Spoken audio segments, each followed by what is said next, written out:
tadi teman-teman kita sudah menyaksikan video klip Awas Polisi ya Mas Eka ya, yang dirilis pada tahun 2011 itu. Nah mungkin sebagai pemantik diskusi ini saya pengen nanya dulu nih Mas Eka, ketika menciptakan lagu itu gimana sih terbesit inspirasi untuk membuat lagu itu Mas Eka? Gimana situasi politik di Indonesia ketika tahun 2011 itu gitu? Mungkin bisa dijelaskan untuk sebagai pembuka diskusi sekarang.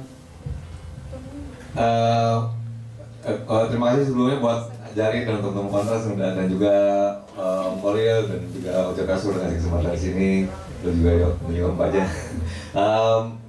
Ngebuka cerita lagu itu sebenarnya gue nggak punya background secara apa ya, informatif dan faktual gitu tentang gimana kondisi polisi atau gimana. Jujur gue malah nggak banyak terinformasikan siapa ya, kayak jajaran Kapolri siapa di era itu gitu. Cuma lagu itu tuh ditulis sebagai respon dan ekspresi dari gue pribadi dan juga mewakili mungkin teman-teman seumuran waktu itu dan juga ya masyarakat Indonesia secara seluruhnya lah gitu ya, secara umumnya gitu. Kita semua tahu gimana tindak tanduk aparat kepolisian, baik itu di lapangan dan juga di balik pintunya gitu. Jadi ya lebih ekspresi aja sih yo. Ada pemantik khusus nggak sih Mas Eka, mungkin waktu itu pernah kena tilang gitu atau apa gitu? Ya nanti lo pasti lah pernah bilang udah nggak kehitung, nyogoknya juga nggak kehitung. Udah apa ya, gue dulu sempet main ini loh kan, kayak direkam apa di video gitu, cuma caranya gitu. Tapi enggak sih itu kalau mau diceritain secara detailnya, lagu si Awas Polisi itu ada lagu di album Degenerate yang gue pakai ini namanya album Degenerate tahun 2011, yang mayoritas lagunya dirombak dalam artian itu album eksperimental kita. Tapi lagu Awas Polisi ini adalah satu-satunya lagu yang dari awal bikin sampai jadi final resultnya itu kayak begitu, nggak dirombak yang itu. Yang lain tuh kita komposisi aransemen kita rubah-rubah, tapi itu tetap kayak gitu. Pas penulisan lirik, kalau gue tuh metodenya kalau nulis lirik tuh nggak bisa jauh-jauh hari kayak nyimpen lirik, baca di jurnal yang nggak kayak gitu. Gue tuh justru butuh adrenalin rush-nya. Jadi kebanyakan lagu-lagu tuh ditulis pas udah di depan mic mau rekaman, atau H2 H-3 baru udah orang gitu nulis. Ini gue nggak tahu berguna pakai informasinya. Cuma lagunya itu waktu itu kepengaruh sama lagunya ada ada band dari Washington DC Amerika namanya Fugazi. Mereka punya lagu namanya Song Number One dari album Repeater, dan kita Dallas dulu lagi gue racunin itu karena menurut kita udah bosen di 3 album pertama rock and roll, terus kita coba approach lainnya gitu. Jadi kita buang jauh-jauh seragam rock and roll yang rock, gitar, duel, reverb gitu, distorsi, kita lebih minimalis, dan gue kasih itu lagunya. Terus kita bikin versi kita. Terus kalau bikin lagu tuh gue biasanya cuma gumam-gumam aja gitu, dan di lagu itu kayak gue bilang tadi gak berubah dari awal. Di bagian chorus ya yang Awas Polisi itu, gue gak tau kenapa kalau kalimat menurut gue I want that you stay atau gimana gitu ya, I want you stay apalah. Jadi kode lagunya tuh temporary I want you stay gitu. Terus pas begitu bagian H-3 menulis lirik, anjir takkan gue nulisnya gitu. Terus jujur waktu itu lagi ada penembakan Asar Azari yang di mobil, terus tembak dari mobil tuh dari ini Coba ya Asri Azhar ya itu lagi panas-panas seperti si Joshua dan Sambo sekarang gitu kan. Jadi dipantik dari itu gitu. Kepolisian kembali disorot, kembali menguap, kembali nggak ketahuan siapa aktornya, jadi ya itu. Nah Mas kan di masa sebelumnya gitu, kalau kita dengar musik-musik Indonesia pada masa lalu gitu, kayak Slank mungkin pernah membuat lagu tapi yang Jerry tewas di tangan petugas gitu, atau Iwan Fals juga menggunakan istilah petugas. Nah The Brandas itu menggunakan kata polisi itu udah berhitung matang nggak sih gitu, dengan segala konsekuensinya, dengan situasi yang selalu ada kemungkinan yang tidak enaknya gitu. Waktu itu memang awalnya judulnya Awas Polisi sih, Awas Polisi. Cuma kita dirilisnya kan sama album itu dirilisnya sama si Jitos Records, which is ownernya tuh si Joseph Sario sekaligus sebagai produser gitu.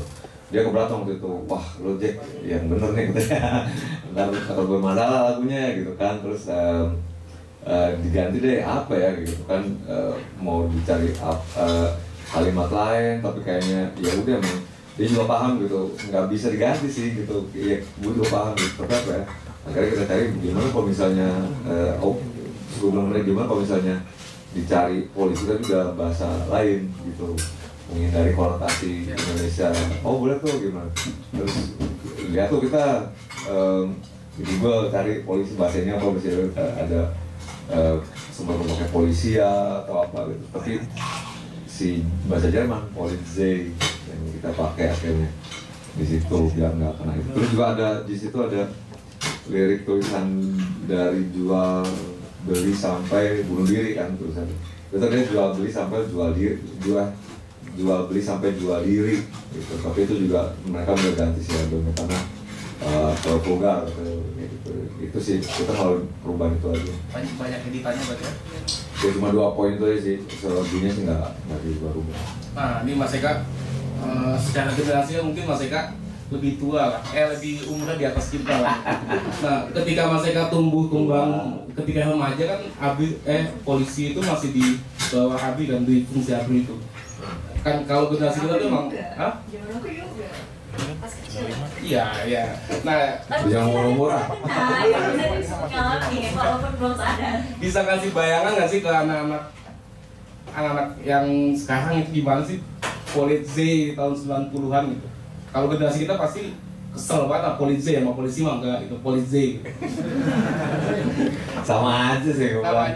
Sama aja, nggak ada yang berubah. Mungkin yang berubah tuh gue sekarang kadang-kadang kalau naik mobil atau naik motor gitu ya, terus ketilang hoki-hokian tuh ada yang polisi disipliner mungkin, jadi mau kita buat Pak 1000 nih gini udah nyiapin duit mau puluhan 100, kagak mau juga tuh. Dulu nggak kayak gitu, udah duit ya udah ambil gitu. Kalau sekarang lagi kalau diburu-buru nggak bisa, masih udah sidangin aja gitu. Soalnya gue berdasarkan pengalaman lihat polisi takut Mas Eka, padahal masih helm tapi takut aja bawaannya gitu. Mungkin entah itu muncul di zaman gue, entah itu udah ada di masa lalu gitu kan, ngeliat polisi takut aja bawaannya gitu. Figurnya gitu ya. Iya gitu. Iya, mungkin ya udah kepatrinya kayak gitu ya di kepala ya, walaupun sekarang menurut gua ada banyak udah banyak narasi-narasi di mana kita diminta untuk sadar hak kita juga, bukan kalau dimintain itu kita tahu apa masalahnya dulu gitu. Dulu kan yang paling pertama gue tahu tuh kalau ditilang minta slip biru ya biar nggak langsung ini gitu, bisa lewat ATM bayarnya gitu. Mungkin ke Kak Gustika. Kak Gustika gimana nih respon yang mendengarkan lagu Awas Polisi, atau sebelumnya udah pernah dengar atau baru pertama kali? Jujur bukan pertama kali, tapi udah pernah dengar sebelumnya, tapi dari Jali. Jadi hari ini bukan pertama kali, cuma memang cukup baru ya dengar. Cuma ini mungkin bukan lagu tema polisi pertama yang pernah aku dengar gitu. Sebelumnya Sebenarnya banyak sih, misalnya kalau hip hop ada NWA, ini boleh swearing nggak sih di sini? Fuck the Police gitu. Itu kan mungkin sampai jadi film segala, gimana kehidupan mereka itu ibaratnya ya karena mereka minoritas gitu, dan ibaratnya diganggu gitu dengan adanya polisi itu. Dan mungkin secara pop culture banyak banget gitu lagu-lagu lain gitu, nggak kepikiran sekarang. Cuma itu mungkin salah satu yang ini ya, paling vulgar gitu liriknya. Ya, mungkin nggak ada larangan, tapi soalnya masih self-producing kalau nggak salah waktu NWA bikin lagu itu. Nah, kamu sebagai peneliti di Imparsial Mustika, gimana kamu melihat sebagai kepercayaan masyarakat terhadap kepolisian dalam beberapa waktu terakhir ini kan ada Teddy Minahasa, ada Sambo, ada Kanjuruhan gitu. Belakangan ini sih memang melihat bahwa bukan belakangan ini juga gitu, tapi memang kepercayaan masyarakat terhadap kepolisian, TNI dan lain-lain itu memang sedang turun banget gitu ya. Tapi terutama kepolisian belakangan ini karena ya tragedi Kanjuruhan dan juga Teddy Minahasa dan lain-lain gitu.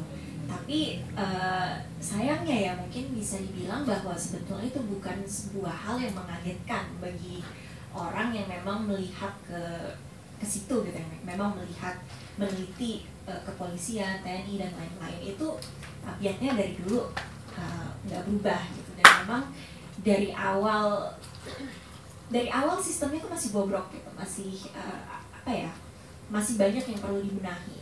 Sekarang kan juga mungkin kita gitu ya suka bercanda gitu, ini anak-anak mau masuk polisi harus jual sawah orang tuanya dulu apa segala macam. Ini dari awal masuk kepolisian aja udah nyongkok gitu gimana kalau udah di dalam. Jadi memang sistemnya tuh perlu dibenahi banget gitu. Berarti mesti ada semacam reformasi di tubuh kepolisian nggak sih? Iya, itu memang singkatnya ya, reformasi sektor keamanan di Indonesia belum selesai. Di kepolisian juga masih perlu banyak hal gitu dibenahi, salah satunya itu. Mungkin ini karena ngobrol-ngobrol santai ya, nggak usah pakai data atau segala macam gitu. Cuma kita lihat aja nih secara kasat mata gitu bahwa kepolisian di Indonesia tuh mendapatkan kayak ibaratnya treatment atau perlakuan khusus gitu. Jadi ini contoh aja ya, mungkin semoga nggak kena masalah yang bicara kayak gini. Tapi misalnya kita melihat banyak bekas pejabat kepolisian nantinya jadi duta besar, nantinya jadi apa, bahkan sekarang pun itu Imparsial ada database-nya juga, dan tentunya database-nya nggak lengkap karena tidak terbuka gitu datanya. Cuma banyak pejabat polisi yang mereka polisi tapi mereka juga memegang misalnya posisi-posisi sipil seperti jadi komisaris gitu di perusahaan BUMN atau perusahaan yang lain gitu. Itu sebetulnya kan nggak boleh. Jadi itu rasanya mungkin kalau bisa dilihat nggak berubah gitu dari saat masih ada dua fungsi itu, tapi militer juga masih melakukan itu gitu. Dan database-nya terus diupdate gitu. Terakhir ada 30-an tapi itu hanya yang bisa kita cari gitu lewat yang mungkin terbuka gitu di media gitu, perusahaan ini komisarisnya apa dicari satu persatu gitu. Tapi ya itu, dan mereka masih menjabat, itu kan masalah besar gitu. Nah, menurutmu gimana ya langkah di dalam tubuh kepolisian untuk mengembalikan kepercayaan terhadap instansi tersebut? Bisa nggak sih atau mustahil atau gimana? Mungkin aku orangnya pesimis ya. Untuk hal ini sesuai Whiteboard Journal itu ya? Yes, nggak sesuai. Sesuai nggak sih? Ya, soalnya dapetnya yang beda gitu. Katanya Gustika ini cuma katanya 2 kali nyoba beda. Cuma yang terakhir tesnya itu dapetnya pesimis. Yang tesnya Whiteboard Journal jauh. Tapi gini sih, pesimisnya karena ada nggak sih gitu kemauan dari tubuh kepolisian sendiri untuk membenahi diri gitu. Karena belakangan ini yang saya pribadi lihat gitu, kayaknya lebih cuci tangan gitu, lebih misalnya tiba-tiba polisi-polisi di Malang yang sujud minta maaf apa segala macam, cuma kan itu seremonial gitu. Jadi mungkin untuk orang yang tidak mendalami hal ini gitu, melihat oh ya udah mereka merasa bersalah atau gimana gitu, nerimo akhirnya. Padahal sebetulnya masalahnya itu struktural gitu, bukan kejadian ini doang. Ini mungkin ibaratnya puncak dari gunung es gitu kan, dan ada kejadian Kanjuruhan ini lalu Kapolda diganti dan ternyata terbuka lagi, terkuak, dan sebelumnya ada Verdi Sambo terkuak, dia ada geng judi, yang satu geng narkoba, yang berapa ini. Jadi ibaratnya mafia itu main di dalam. Bagaimana kita mau memperbaiki kepolisian kalau di dalamnya tuh ya kayak gitu. Ada duri dalam daging ya? Ada duri dalam daging. Nah, ini Mas Eka dengan pernyataan Gustika tadi, gimana sih kamu sebagai seniman respon dengan banyaknya kasus yang di dalam kepolisian itu gitu. Gelisah di Awas Polis masih ada nggak sih sebagai seniman melihat kasus-kasus ini? Kalau gelisah sih nggak akan hilang ya, maksudnya dan nggak cuma kepolisian aja, banyak aparatur dan infrastruktur apa alat negara yang ya gimana ya mau kemana sih juga udah menurutku udah selain struktural tadi fundamental juga sih, gue bilang udah di pondasinya tuh di akar udah susah gitu mau dirubah juga kayak gitu. Jadi gue sebagai musisi dan kebetulan penulis lirik juga di berandal, terutama di band yang memang konteksnya ngebawa isu itu selalu ada bensin jadi untuk nulis gitu kan. Cuma sama kayak Gusti juga mau berharap kayaknya sulit ya gitu ya kalau datangnya dari elemen-elemen kayak masyarakat kayak kita gini gitu, itu menurut gua harus dari internalnya sih gitu. Udah ini menurut gua udah berkaitan sama kultur dan karakter sih, bukan betul dari pendidikan yang mereka lalui, terus juga filterisasinya kayak gitu.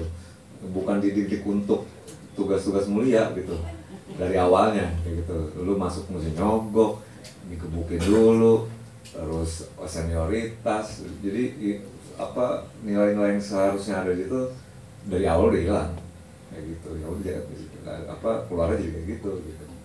Tapi kalau nggak salah 2 minggu lalu Presiden manggil tinggi-tinggi kan, jangan agresif, jangan gaya-gayaan kata Pak Jokowi. Lu percaya nggak sih dengan itu? Lu percaya nggak? Nyaman kan jalan? sampai sekarang tiap hari teks dari Berseragam masih update tuh di Twitter, ada yang lucu-lucu gitu kan. Kayaknya laganya sama aja. Ini live nih, di dia live ya? Serem gua ceritanya. Iya. Nanti teman-teman juga bisa merespon ya. Gua ada teman-teman yang lawyer masalahnya dan sering bergesekan gitu. Cuma denger ceritanya sih ngehe sih. Kalau udah urusan sama kepolisian ya. Gitu. Kayak gitu lah. Nah, mungkin kalau Gustika dan gua sebaya lah, representatif anak muda, anak milenial gitu. Kalau generasi kita gimana tuh melihat polisi itu, Gustika gitu?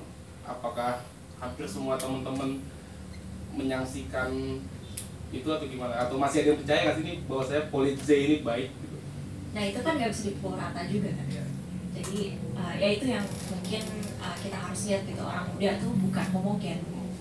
Ada beberapa yang memang melihat gitu, karena polisi ini ibaratnya kayak harapan supaya nasib mereka bisa lebih baik, karena di Indonesia ini kan juga memang kemiskinannya juga masih cukup tinggi gitu. Jadi misalnya ya mereka merasa anak saya nggak boleh jadi petani, jadi saya jual sawah saya supaya dia bisa masuk polisi, karena mungkin bayar kuliah nggak bisa, atau mungkin nggak lulus ujian atau gimana kan, banyak tuh yang nggak lulus ujian atau juga ada yang pamannya, bapaknya dan lain-lain itu tadinya memang atau masih gitu di kepolisian, dan akhirnya mereka juga ingin melanjutkan status quo tersebut gitu. Jadi memang nggak bisa dipukul rata gitu. Saya sendiri mungkin saya bisa mengatakan ini ya, saya kan punya privilege tertentu gitu. Saya punya privilege gitu. Saya kalau berurusan, jaranglah berurusan dengan polisi gitu ya. Jadi nggak pernah misalnya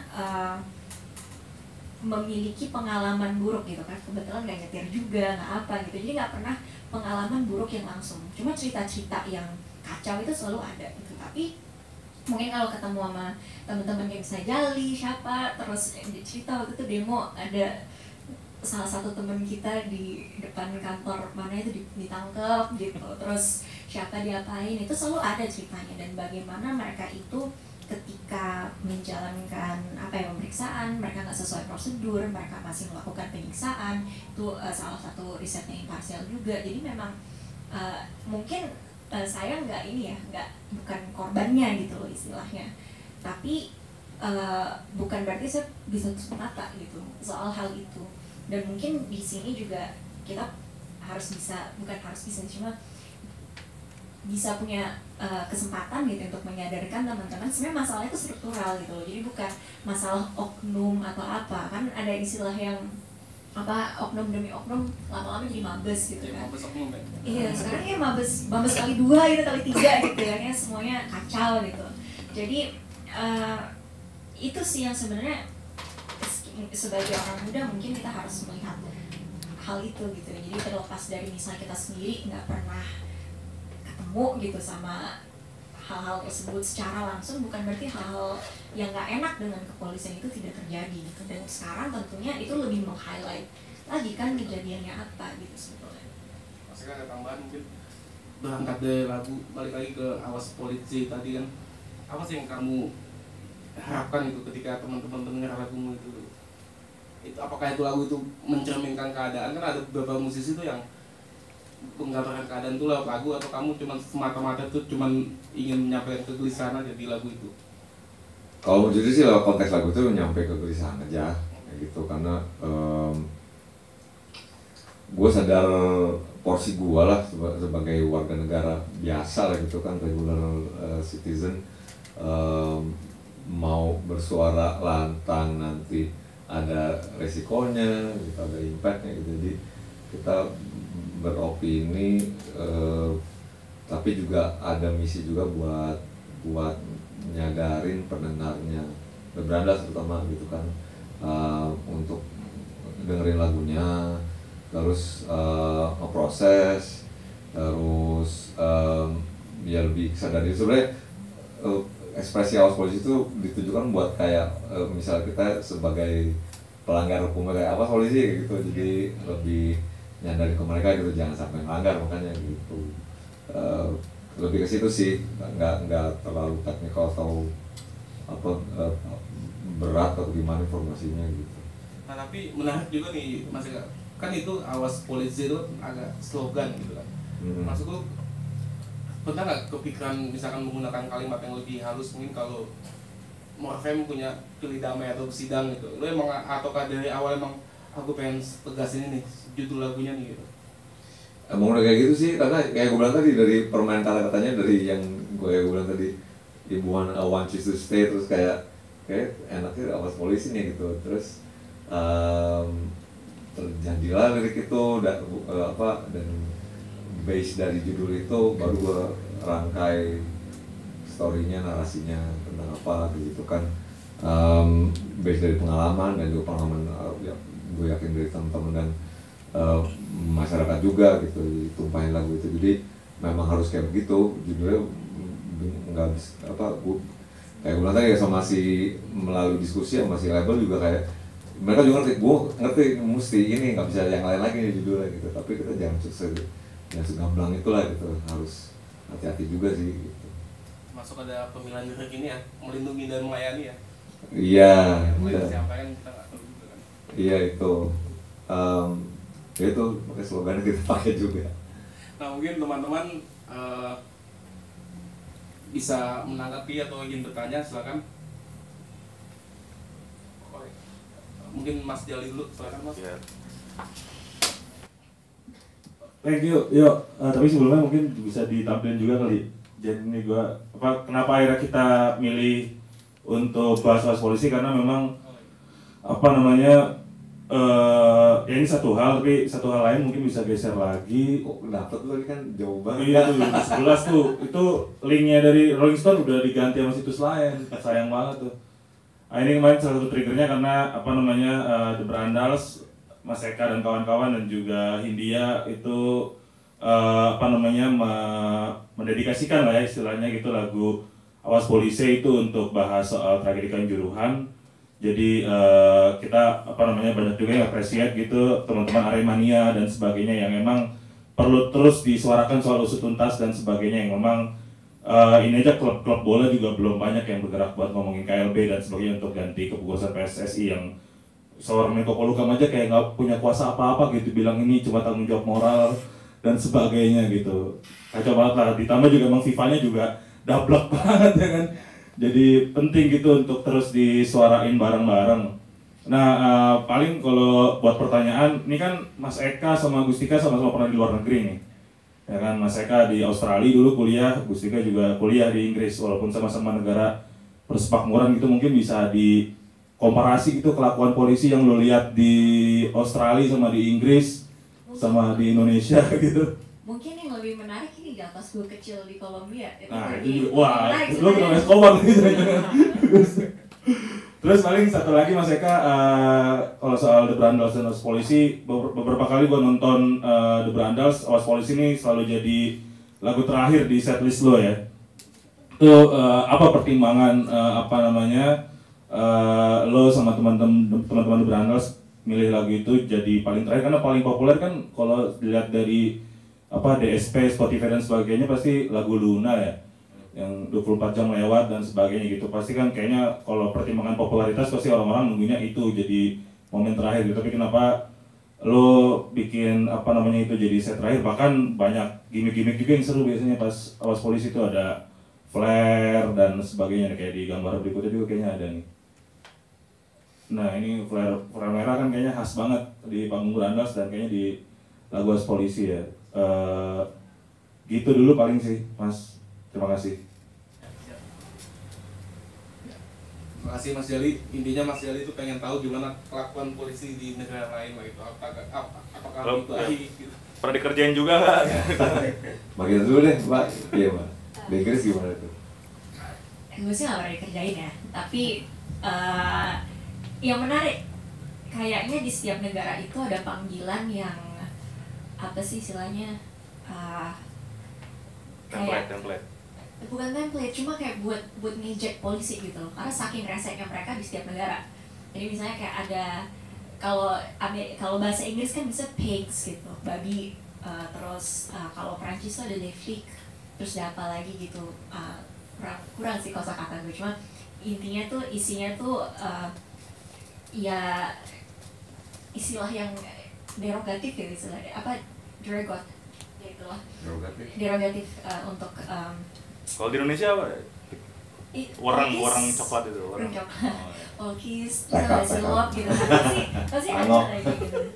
Kalau flick tuh Perancis kalau nggak salah istilah kutu juga ya, terus ya salah satunya gitu kan, cops gitu.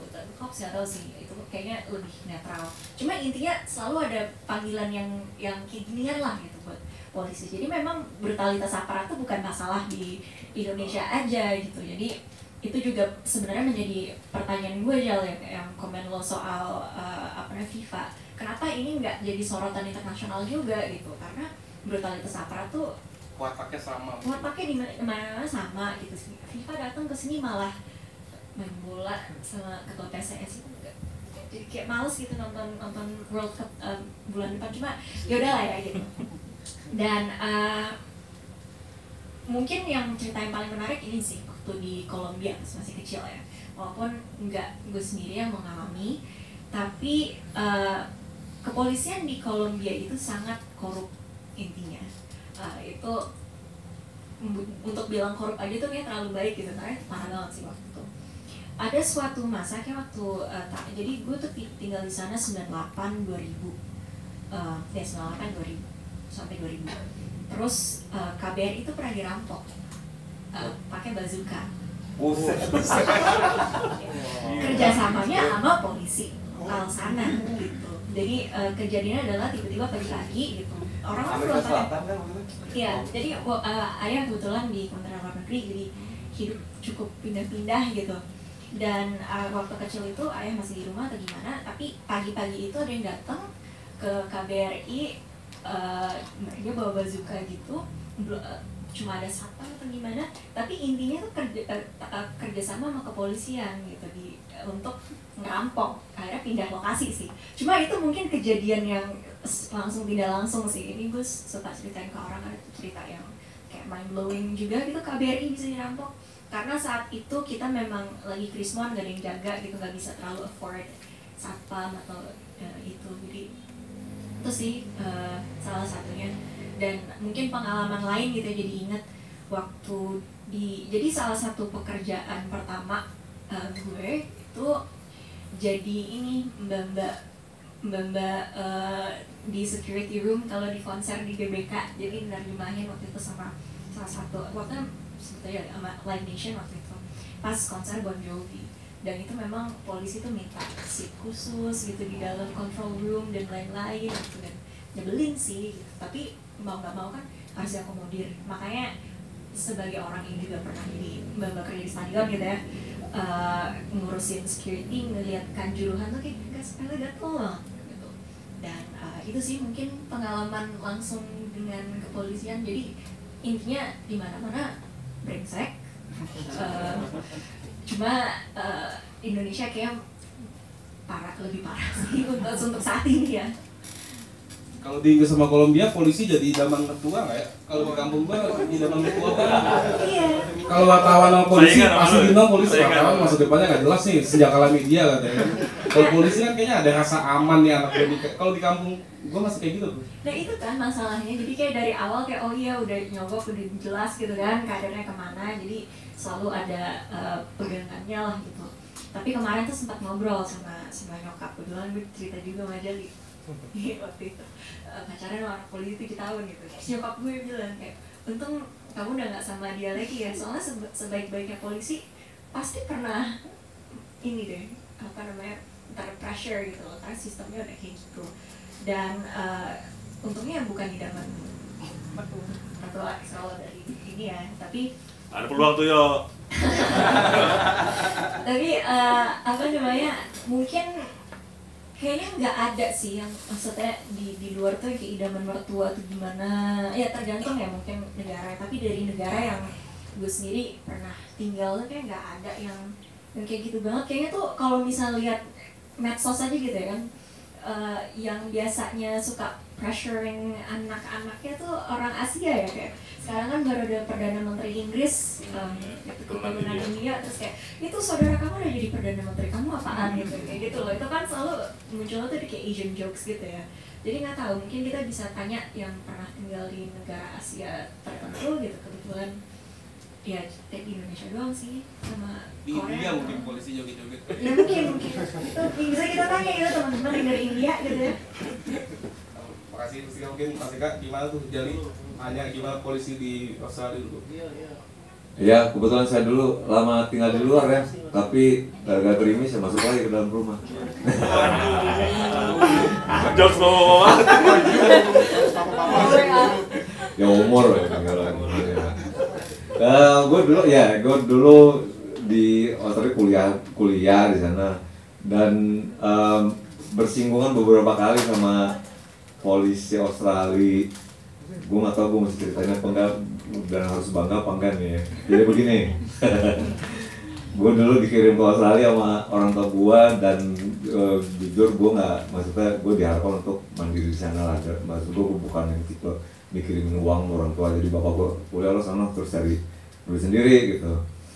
Sering kali, dan gue dulu malas ngurus visa student, karena kalau dapet student itu lo bisa lo udah dapat visa student tapi lo harus dapat izin kerja gitu.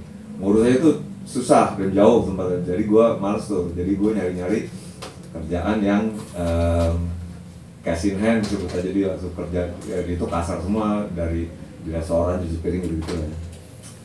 Jadi seringkali gue menemukan diri gue tuh kerek, miskin. Numpang ke rumah orang, ke rumah teman makan gitu, atau ya intinya gue inilah ya.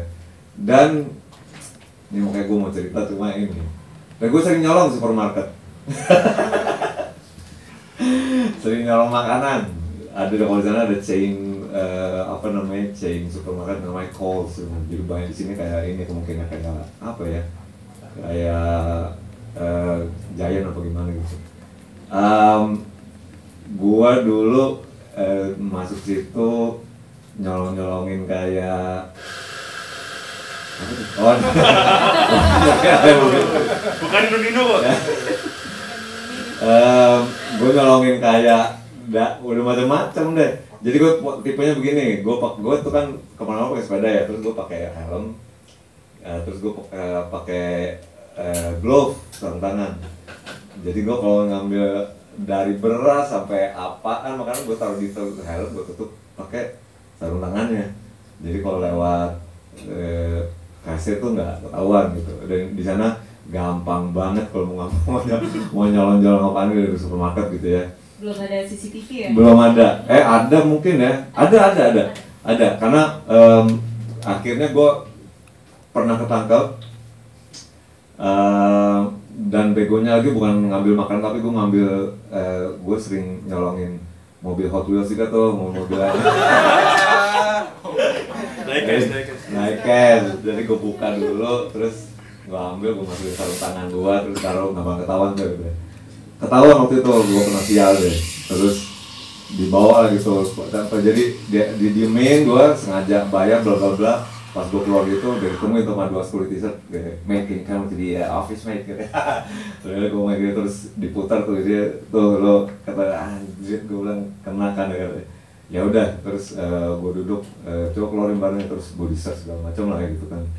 Lo ini udah criminal offense, terus mesti dibawa polisi, dipanggil polisi bla bla bla, gue nunggu lama, nggak lama datang tuh, polisinya 2 orang cewek cowok. Terus gue bilang gitu, terus dia bilang ini ngomong gini. Terus dari situ si polisi udah mate, maksudnya masa kecil nih gitu, maksudnya lu mesti yang manggil kita sih gitu kan. Terus ya lu terserah lu boleh apain nih, ini kan udah yang beberapa kali di sini, dia bilang gitu kan. Akhirnya gue dibawa keluar, terus dia kelihatan udah kayak malas ngurusin gitu, terus nama lu siapa kata ini, terus kenapa lu nyolong? Oh, gue ambil barang-barang lain juga, ada kayak makanan-makanan juga lah gitu, biskuit gitu. Karena waktu gue yang mampang ini gue kan dulu kan kuliah seni ya, jadi emang tipikalnya art student tuh tipikalnya udah berat. Gue juga dulu rambut gue dreadlock di depan, warna-warni, pakai jaket robek-robek, bla bla bla gitu lah. Terus kenapa lo, gue gak ada duit pak, gue bilang gitu, gini gue gini aja, gue mesti nyolong, gue bilang gitu kan. Terus nama lo siapa? Mana ID lo? Gue bilang gue international student, gue bilang gitu kan. Kartu lo mana? Terus dikasih lihat sama gue kartu studentnya. Terus dia balik ke mobil, ngecek ke stationnya mungkin, ngecek nama gue lah gitu kan. Balik lagi, terus dia bilang, lo punya ini ya, bus charge, gue dulu ada offense juga. Gue pernah naik bis dan nggak bayar. Terus ketahuan terus dicatat nama gue, terus gue mesti bayar tax ke pengadilan bla bla bla, tapi gue nggak bayar tuh 2 tahun, masih ada rekornya gitu. Terus gue bilang, lo pernah ada charge ini, kenapa lo nggak bayar? Katanya, ya nggak ada duit pak, gue nyolong, lo gimana sih dapet gue? Kayak gitu kan. Terus dia kayak gini, ya udah mate, I'm gonna let you go this time, katanya, gue lepasin lo sekarang dia bilang gitu kan, tapi jangan sampai lo ketangkap lagi ya, gue begini, ini gue nggak masuk rekor nih, dia bilang.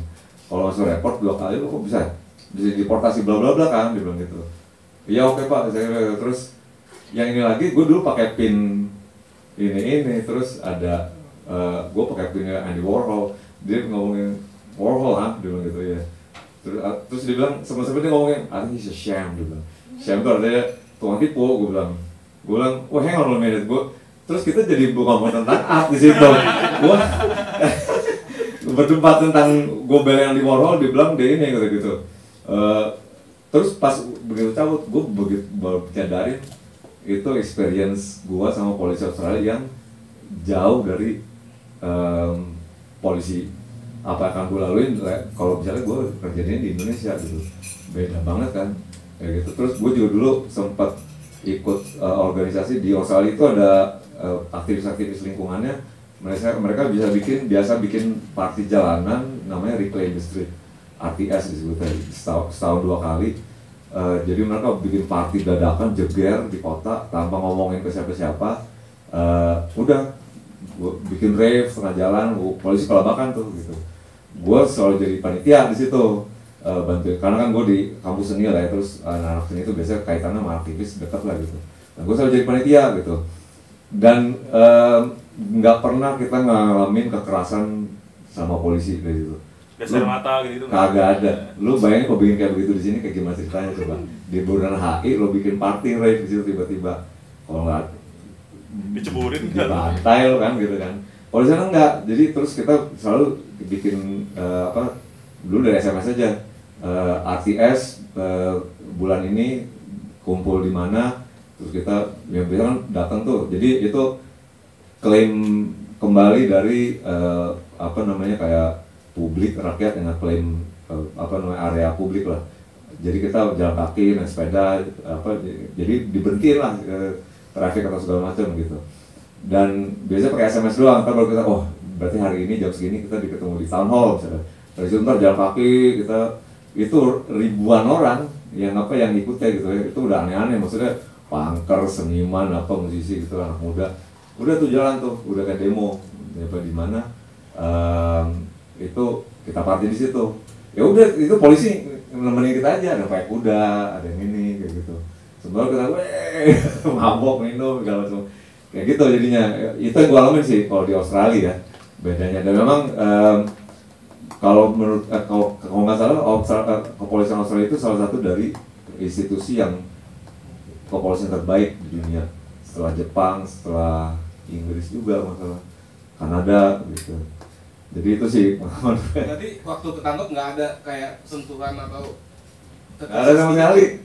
Ya itu makanya beda ya sama di Snagel. Iya begitu gue ini. Gue kan tahu udah mate, dia kayak kelihatan mukanya kayak lu begini doang gitu, kenapa nggak dilepas aja sih gitu kan. Di luar gue cuma ditanya gitu, dan yang bilang tuh anjing gue debat tentang di Warhol setelah ditangkap gitu. Habis itu ngulangin lagi. Ulangin Ya mungkin mau nanya, di sini ada yang pernah dimintain THR nggak sama polisi rumahnya? Wow. Oh iya, ada ya? Ada. Berarti aku tidak sendiri. Rasa mau berbagi pengalaman soal THR polisi. Dari Amerika juga nih, Amerika. Gue mau cerita dulu. Jadi lagi nyetir dari Dallas, Texas ke, gue dulu tinggal di Wichita, Kansas. Jadi balik nyetir, ada speed limit, gue selalu takut tuh dengan speed limit gitu. Karena udah kena sekali, kedua offense lebih gede fine-nya. Nyetir malam-malam, terus gue berapa ya? 80 ya? Speed limit sekarang? Tergantung state-nya. State, gue lupa gue, 65 biasanya. 65, oh ya sorry, 65 miles per hour. Terus nyetir tiba-tiba, wah kenapa nih takut gitu. Udah berhenti, pull over gitu. Terus dia nanya, terus dia bilang, good evening sir, lo speed limit nih? Hah? Masa? Gue bilang, enggak, gue dari tadi ini gue ngapa gitu. Kalau speed limit, can I see your trunk? Nah, ngapain minta buka trunk gue nih, gue bilang. Terus gue pikir, gue bisa nolak, cuma gue pikir tak pada nolak, tapi dia repot. Ya udah buka deh, itu buka, nggak ada apa-apa, emang nggak ada apa-apa, orang gue nggak ngapa-ngapain gitu. Ya udah dilepas, kayaknya curiganya gue ngeliat karena gue Asian itu kayak Hispanic, terus racist, karena di Texas terkenal racist, di stop. Kita pun untung nggak apa-apa. Terus ada pengalaman kedua, gue lagi di rumah gue di apartemen, tiba-tiba diketok. Terus ternyata dia polisi. Nah ada pembunuhan nih di sekitar sini. Kita ada suspeknya. Gue mau ngecek rumah lo, lah gue bilang kan lo nggak ada warrant ya. Tapi gue nggak berasa salah, ya udah periksa aja. Gue bilang, dia periksa masuk kamar gue, ke lemari gue diperiksa, diobrak-abrik, nggak ketemu apa-apa, ya udah dilepasin aja, cabut dia. Terus sih pengalaman gue cukup nggak enak sih, karena dia kayak memanfaatkan situasi sebagai aparat yang ngelihat dia orang asing yang nggak punya kekuatan kali ya, jadi dia memanfaatkan situasi itu aja sih. Thank you. Tadi menyambung masalah THR polisi. Di sini Tanya aja, ada yang pernah dimintain nggak? Soalnya kalau dulu di mana di sana? dari tentara yang mintanya. Nggak, kalau di rumahku ya mungkin berapa tahun yang lalu ya, pas zaman masih SMP SMA, sekarang udah jarang, itu sering banget diminta THR sama polisi. Pernah sekali kan, rumahku masuknya Menteng ya, terus Polsek Menteng Tenggulun yang adalah di Manggarai minta ke rumah gitu, ke Menteng. Yang ibu tuh bingung lah, dia juga jurisdictionnya bukan di sini, kenapa dia minta ke sini gitu. Kesal sih gitu. Jadi nggak tahu sih, penasaran aja apakah itu hanya di sebagian tempat si polisi mengirim surat minta THR kayak pemuda Pancasila gitu, kelakuannya 11-12, atau emang kayak common gitu loh dia minta gitu. Gue politik lah, kalau Ya. lagi bulan puasa tuh sering banget tuh dengar jokesnya mereka, apa nih, apa udah mau lebaran nih, mas segini sih gitu. Terus pasti Bilang hari raya waktu itu. umum. Iya benar. Biasanya umum tuh mereka ininya tuh. besok Gus kalau diminta lagi kasih minyak bimoli sama sirup ABC Pak gitu. Nggak, waktu itu nyokap agak marah sih gitu. Masa ibu agak marah gitu kan bukan di sini gitu apa area, jadi ada alasan untuk bilang itu gitu. Tapi yang waktu itu di Menteng ya udahlah kasih aja daripada dikerjain gitu. Karena memang mungkin ini nggak akan bilang sih nanti aja gitu kita cerita gitu, soalnya ini live juga. Cuma ada kejadian permainan gitu di Polsek Menteng soal sesuatu ya temannya Teddy gitu, jadi dia nggak mau kerjain. Gue bingung nanggepinnya. Ya pokoknya gitu. Kemudian satu lagi soal setlist Mas. Awas polisi. Oh, setlist nggak ada ini sejak itu nggak ada ini apa rencana apa gitu lah gitu. Kita sengaja kan itu kan apa angka ini juga ya awas polisi gitu, jadi nggak ada maksud tertentu ini nyindir polisi bagaimana sih. Kecuali kalau yang di sini ya, kalau ini emang pas di sinkro itu udah mau direncanain kita mau bagi Arema, kita mau kasih tribute in memoriam dari korban-korbannya, dan kita ngajak Bagas juga, kebetulan Baskara, sorry kok Bagas sih. Si Baskara milihnya lagu itu, ya udah lagu terakhir ya Bas ya gitu. Mbak, tadi gue nanya Mbak, kayak anak nama di sekolah di mana dulu? Sekolah dulu. Pernah punya mantan polisi. Jadi kenalan dulu ya, aku Atika dari Kontras. Mau nanya, ini kan bahas bedah lagu polisi gitu kan. Nah, untuk setelah terbitnya lagu ini pernah nggak dari The Brandals itu dapat treatment tidak baik lah, atau bisa entah dari kepolisiannya langsung atau dari bahkan sesama musisi, seniman, atau yang oknum-oknum yang tidak senang lah dengan adanya lagu ini. Nah, itu sih pertanyaannya. Terus gimana saran Mas Eka untuk ini kan lagu ini untuk menyampaikan kegelisahan, dan sampai sekarang kan kondisinya kepolisian tak kunjung membaik ya. Nah, gimana sarannya Mas Eka untuk generasi muda ini agar lebih semarak untuk menyuarakan kegelisahan itu. Jadi kayak mungkin akan terbit lagu-lagu semacam ini di generasi muda itu, bagaimana untuk support Mas Eka untuk mereka nggak apa-apa kok buat aja gitu loh. Karena kan mungkin banyak yang ingin menyampaikan kegelisahan tapi kayak takut ada tribun nggak baik atau gimana gitu. Itu aja sih. Makasih Mbak kalau pasca dari dirilisnya lagu ini sampai sekarang, alhamdulillah sih belum pernah kita bersinggungan atau dipantau atau ditandain lah gitu. Besok aja sih.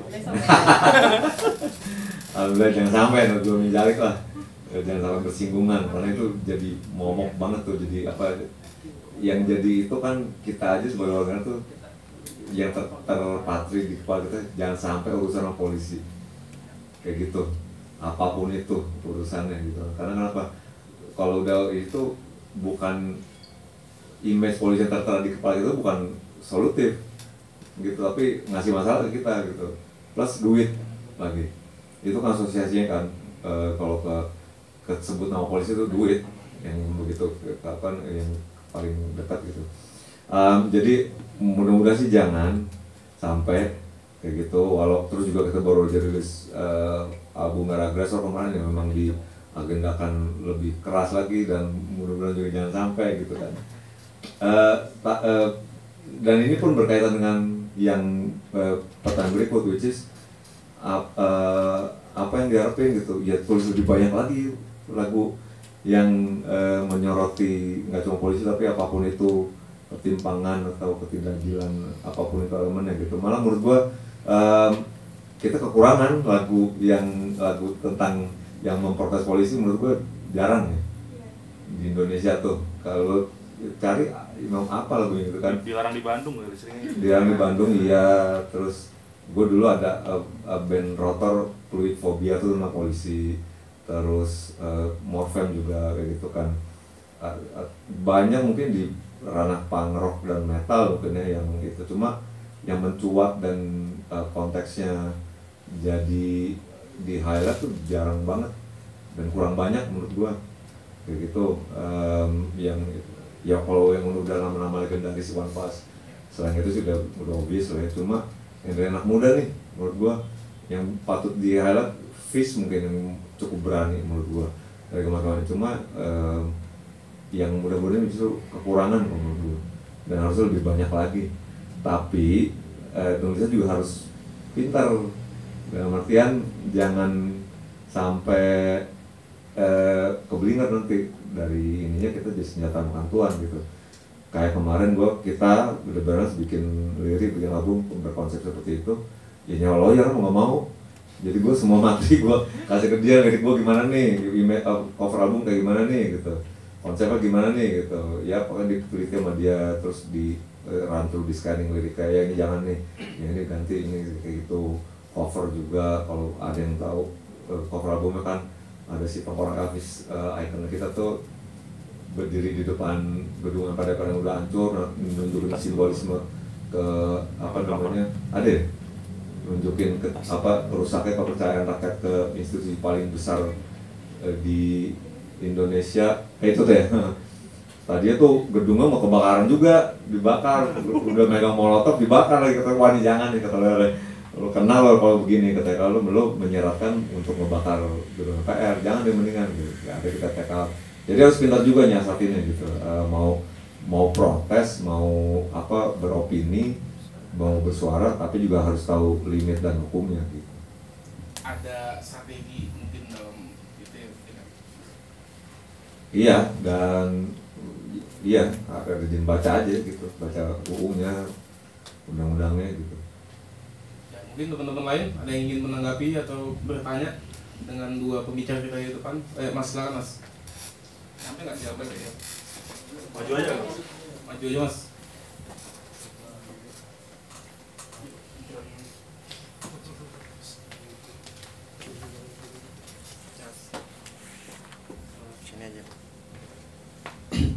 Terima kasih atas kesempatan yang diberikan Bang Moderator dan juga kawan-kawan sekalian.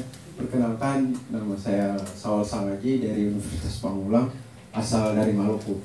Di sini saya ingin menambahkan bahwa terkait beda lagu Awas Polisi, alangkah baiknya bila oknum dari kepolisian itu dihadirkan di sini supaya timbulnya pro kontra sehingga transaksi gagasan di sini hadir, Bang. Jadi kalau misalkan kita bedah lagu tapi tidak ada oknum yang dibahas, itu kan juga nanti jadi pembahasan yang rumit, Bang. Gibah ya gitu. Iya. Mungkin itu saja, Bang. Dari saya. Terima kasih atas kesempatan. Makasih ya Mas. Aku mau nambahin ya, kadang tuh polisi tuh udah diundang gitu, nggak datang. Kemarin tuh sempet saya moderatorin satu diskusi amnesty, itu udah datang dari segala pihak, malah polisi udah diundang tapi nggak mau mengirimkan perwakilan gitu. Jadi susah juga gitu ya kalau misalnya sebuah diskusi itu dianggap hanya berimbang kalau ada polisinya gitu. Apalagi diskusi kecil-kecilan gini, adanya mungkin nanti digerebek gitu kan. Jadi sebenarnya itu sih dari pengalaman pribadi gitu ya. Dan sebenarnya tuh yang penting tuh ketika berdiskusi itu objektif aja gitu. Jadi seringkali ini mungkin buat ini ya Mas Rio gitu kan, media itu dituntut harus imbang gitu. Padahal media itu nggak perlu menghadirkan dua sisi gitu. Yang penting objektif gitu. Ketika mereka punya stance, apakah mereka stance A gitu, tapi harus jelas alasannya kenapa. Stance B harus jelas karena apa gitu. Yang penting objektif gitu. Kalau subjektif kan malah jadi kayak ya udah baca apa namanya arpal-arpal aja gitu, baca iptek gitu yang semuanya ya akhirnya putuskan sendiri gitu. Cuma kan ketika kita ikut diskusi atau misalnya membaca sebuah cerita produk jurnalistik, mendengar lagu, itu kan kita mendengarkan point of view orang. Jadi itu mungkin sedikit dari aku aja sih yang kadang suka nggak terlalu setuju gitu kalau memang semua tuh dianggap harus dua sisi dan nggak melulu dua sisi gitu ya. Pasti ada banyak gitu, dan ada banyak sisi, dan juga kadang pihak sana gitu ya, karena mereka mungkin bagian dari negara atau gimana, mereka tersandra juga gitu oleh itu gitu, tersandra oleh apa yang bisa mereka ungkapkan ke publik, apa yang tidak gitu. Jadi apakah itu akan menambah value gitu ya ke dalam pembahasan kita, rasanya ya itu yang perlu dilihat juga gitu. Tapi pasti ada lah opini pribadi gitu, tapi kalau misalnya kesini ujung-ujungnya bicara normatif ya gimana gitu kan. Atau dibalik deh, misalnya 86 ngundang Gustika mau masuk 86-nya Net TV ngundang Gustika buat ikut. Mereka yang nggak mau ngundang gue politik ya, soalnya menurut gue nggak bisa disaring kan gitu ya. Soalnya dari tadi udah mencoba nyaring gitu, cuma kayak mereka yang nggak mau ngundang gue jalan gitu. Sebenarnya itu sih kayak mungkin ya maaf kalau terdengar kontra gitu, cuma ini berdasarkan pengalaman dan pendapatku sendiri aja sih gitu. Dan belum tentu kita bisa ketawa-ketawa kan kalau Kamu semuanya. pasti lebih pendiam, lebih normatif kan. Siap dan Mungkin teman-teman lain ada yang ingin, oh ya, silakan Mas.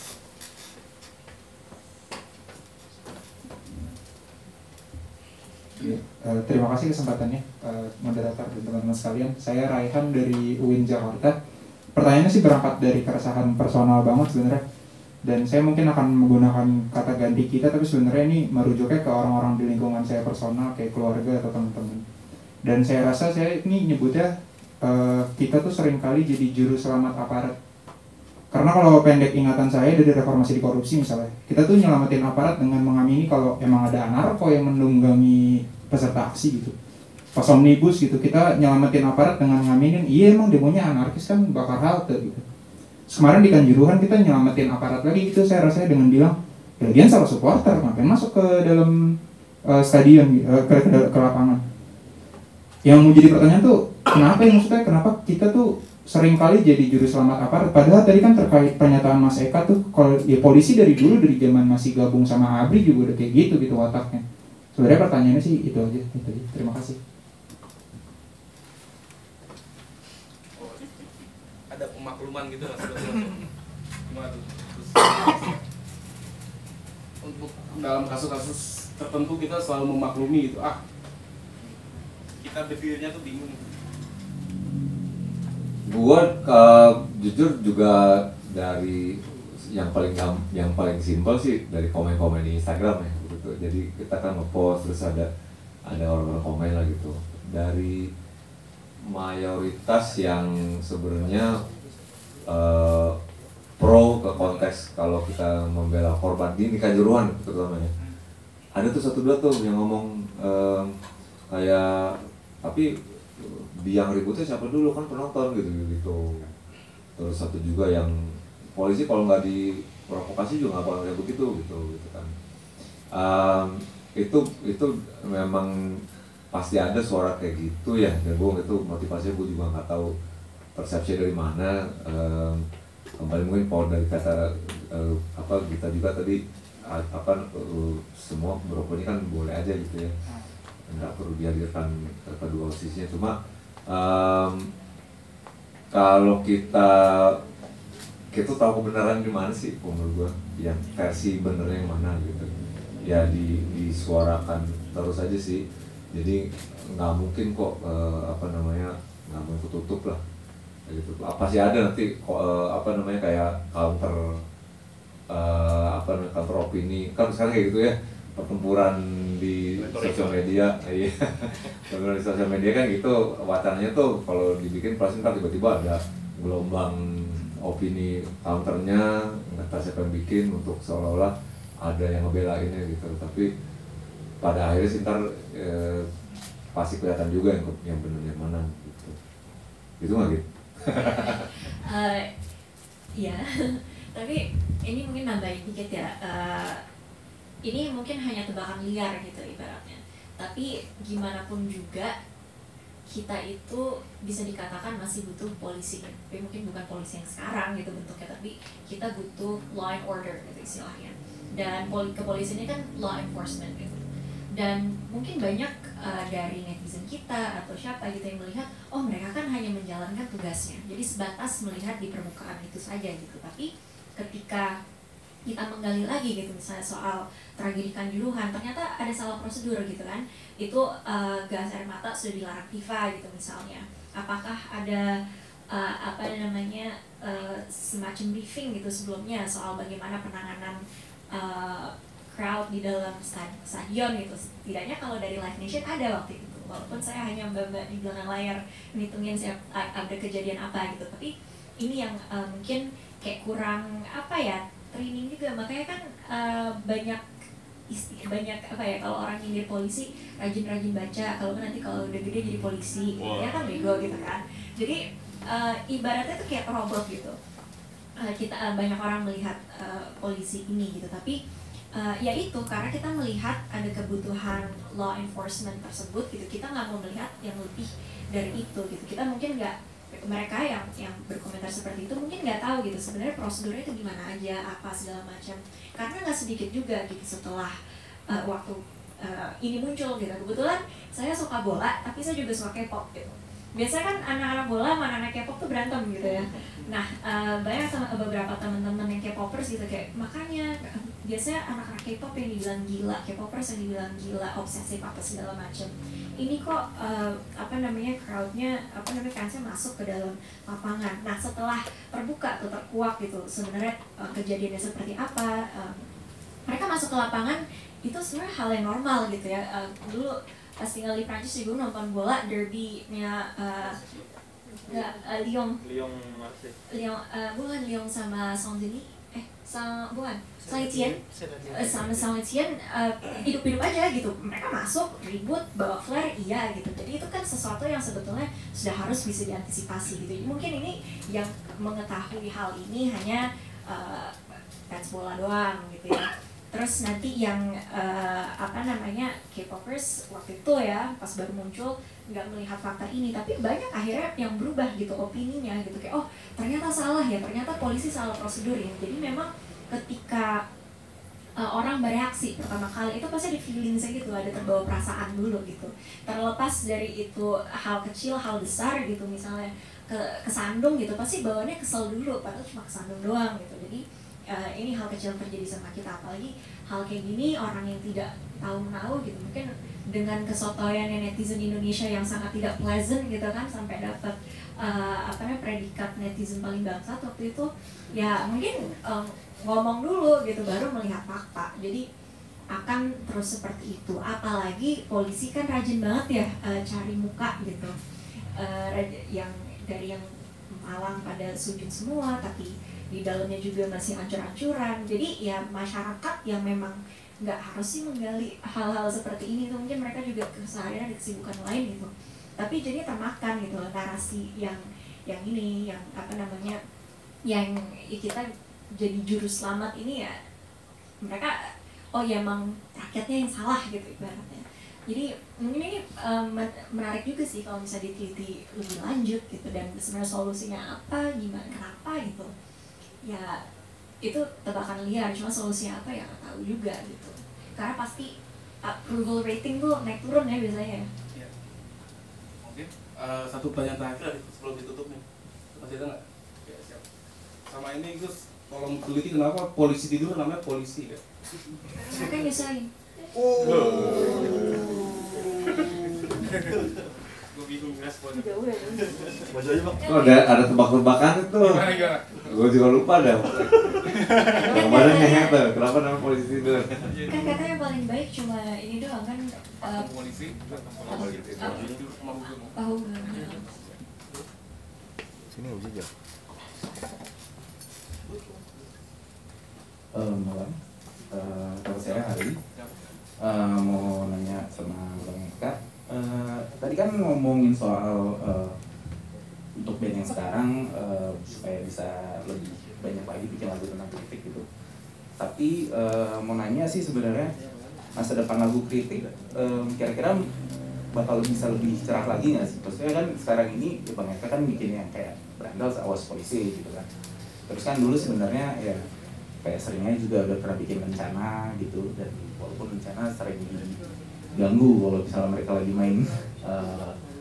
Apakah ada kira-kira mungkin nggak sih untuk band-band zaman sekarang gitu ketakutan dari mereka untuk bikin lagu-lagu seperti ini, apalagi yang kayak Awas Polisi kan begitu apa ya, dari namanya aja udah begitu jelas gitu, maksudnya mengkritik polisi, menunjukkan ketakutan kita terhadap polisi gitu. Mungkin nggak sih kira-kira kedepannya bisa lebih berani untuk anak-anak muda untuk bikin lagu seperti itu, gitu aja. Oke. Thank you. Mas, siapa namanya tadi? Judulnya lupa Mas? Hari. Mas Hari, oke. Makasih Mas Hari. Tentang gimana prediksi atau proyeksinya nanti band-band yang memproduksi lagu protes gitu ya, tanda kutip gitu. Ini menarik nih, karena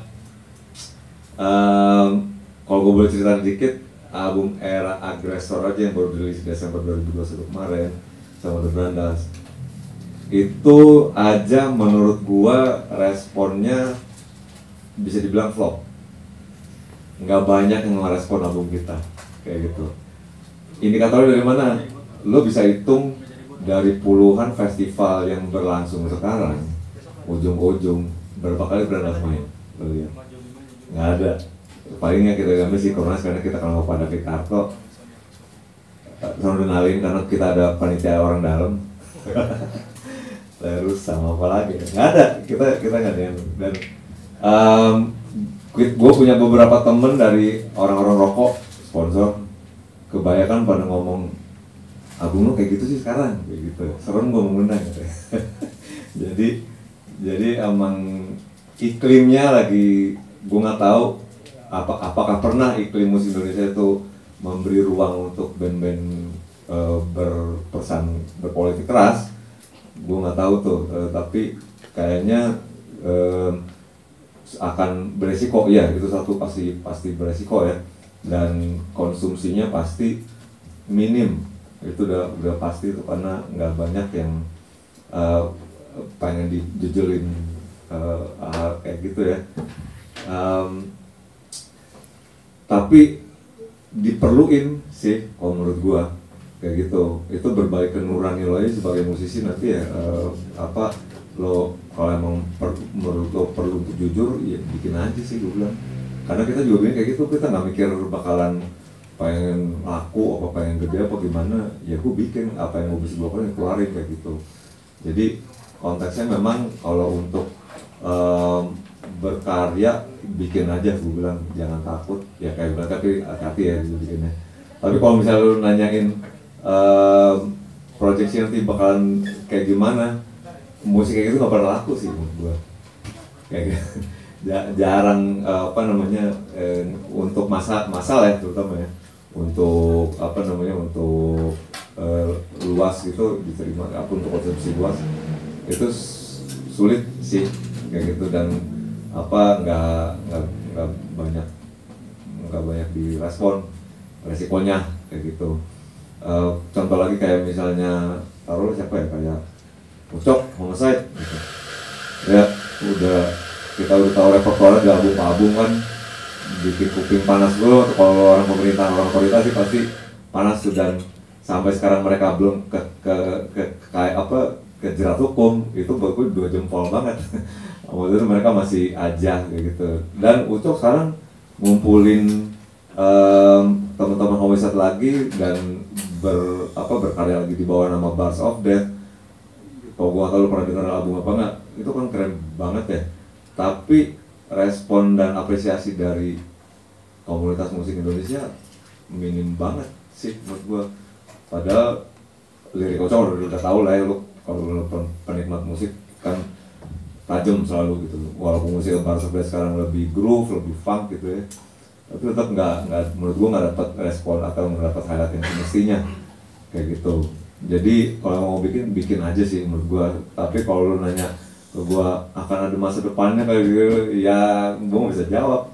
Yang udah konsensus yang sudah terjadi tuh lagu-lagu kayak gitu nggak pernah populer sih kayak gitu. Jadi itu mungkin lebih ya, sebenarnya bisa nggak sih dikasih semacam edukasi melalui instansi bahasanya, dikasih pemahaman lah kepada pendengar bahwasanya tuh tema-tema sosial politik itu hal yang biasa aja kayak gitu.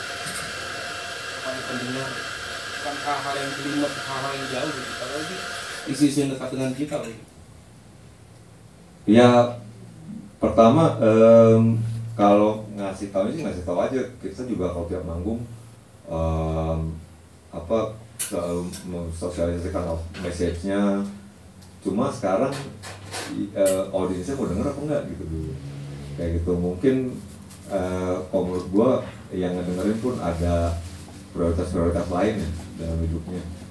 Ya ini juga analisa gembel gua gitu kan, anaganya pas gua denger kok ini album nggak performing seperti yang kita harapin ya gitu. Bukan kita ini ya, si album nggak ada ini. Tapi kita nyadar ya baru keluar dari masa pandemi, baru aja beroptimisme positif lagi, orang malas kayak gini ya. Kita kalau gue sih ngeliat gitu ya, kayak politik-politikan gitu, orang pemilu juga 2 tahun lagi gitu kali ya. Tapi ini album marah-marah tentang hal yang mungkin buat pendengarnya kurang krusial atau kurang fundamental gitu ya. Jadi kalau edukasi ini tuh ya kita sih bisa aja bikin apa namanya kayak bikin pertemuan kayak gini. Cuma sekarang si pendengarnya mau nggak memproses gitu sih. Mungkin sekarang waktu yang tepat ya, soalnya lagi kepolisian emang lagi ancur-ancuran gitu. Tergantung iklim tadi katanya. Iya, mungkin ya, tapi menurut gua sampai tahun depan